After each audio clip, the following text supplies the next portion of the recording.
விஜய் டிவியில் ஒளிபரப்பாகி வந்துட்டுருக்கிற சிறகடிக்காசை சீரியலில் மீனா கேரக்டரில் நடிகை கோமதி பிரியா நடிச்சு வந்துட்டுருக்காங்க. இவங்க சமீபத்தில் விஜய் டிவியில் விருது வாங்கும்போது தன்னோட குடும்பத்தை பற்றி கண்கலங்கி பேசியிருக்கிறாங்க. இப்போது அந்த வீடியோ தான் சோசியல் மீடியாவில் வைரலாகி வந்துட்டுருக்குது.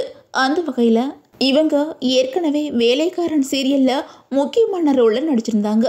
ஆரம்பத்தில் சின்ன சின்ன கேரக்டர் நடிச்சிருந்தாலும் இப்போது ஹீரோயினாக நடிச்சிருக்கிறாங்க. அது மட்டும் இல்லாமல் தமிழில் மட்டும் இல்லாமல் மலையாளத்துலேயும் சிறகடிக்காசை சீரியலில் ஹீரோயினாக இவங்க தான் இருக்கிறாங்க. இந்த நிலையில் இந்த வருஷத்தில் விஜய் டிவியோட அவார்டு ஃபங்க்ஷனில் இவங்களுக்கு சிறந்த ஹீரோயின்கான விருது வழங்கப்பட்டுச்சு. அப்போது அந்த விருதை கையில் வாங்கினதும் கோமதி பிரியா என்ன சொல்லியிருந்தாங்க அப்படின்னா, இந்த மீனா கேரக்டர் என்னோட நிஜ வாழ்க்கையிலையும் ரொம்பவே மேட்ச் ஆச்சு. காரணம், இந்த சீரியலில் எப்படி எனக்கு அப்பா இல்லையோ அதே மாதிரி நிஜத்துலேயும் எனக்கு அப்பா இல்லை. ஆரம்பத்தில் நாங்கள் நல்லா இருக்கணும் அப்படின்னு எங்கள் அப்பா ரொம்ப ஆசைப்பட்டார். ஆனால் அவர் சில வருஷங்களுக்கு முன்னாடியே இறந்து போயிட்டார். என்னோட தம்பி தங்கைகளை என்னோட அம்மா தான் கஷ்டப்பட்டு வளர்த்து வந்தாங்க. தனியாக எங்கள் அம்மா எங்களுக்காக பல கஷ்டங்களை பட்டிருக்காங்க. அவங்க கஷ்டப்படக்கூடாது அப்படிங்கிறதுக்காகத்தான் நான் சென்னைக்கு வேலைக்கு வந்தேன்.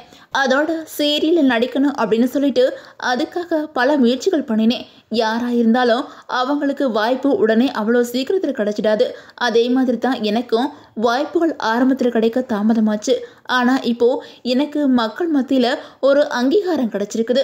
இதுக்கு காரணம் சிறகடிக்காசை சீரியலும் விஜய் டிவியும் தான் அப்படின்னு சொல்லிட்டு அந்த பேட்டியில் ரொம்பவே எமோஷ்னலாக பேசியிருக்கிறாங்க. அதோட அந்த மேடையில் கோமதி பிரியா கையில் விருது வாங்கினதும் அவங்களோட அப்பா ஆசீர்வாதம் பண்ணுற மாதிரி ஏஐயில் எடிட் பண்ணியிருக்கிறாங்க. அதை பார்த்ததும் கோமதி பிரியா ரொம்பவே எமோஷ்னல் ஆகிட்டாங்க. அதே மாதிரி கோமதி பிரியா விஜய் டிவி நிகழ்ச்சியில் பார்வையாளராக வந்தப்போ எடுத்த ஃபோட்டோவையும் இப்போது மேடையில் சிறந்த ஹீரோயினுக்கான விருது வாங்கும்போது எடுத்த ஃபோட்டோவையும் இணைச்சு அவங்களோட ரசிகர்கள் அவங்கள பாராட்டி வந்துட்டுருக்காங்க.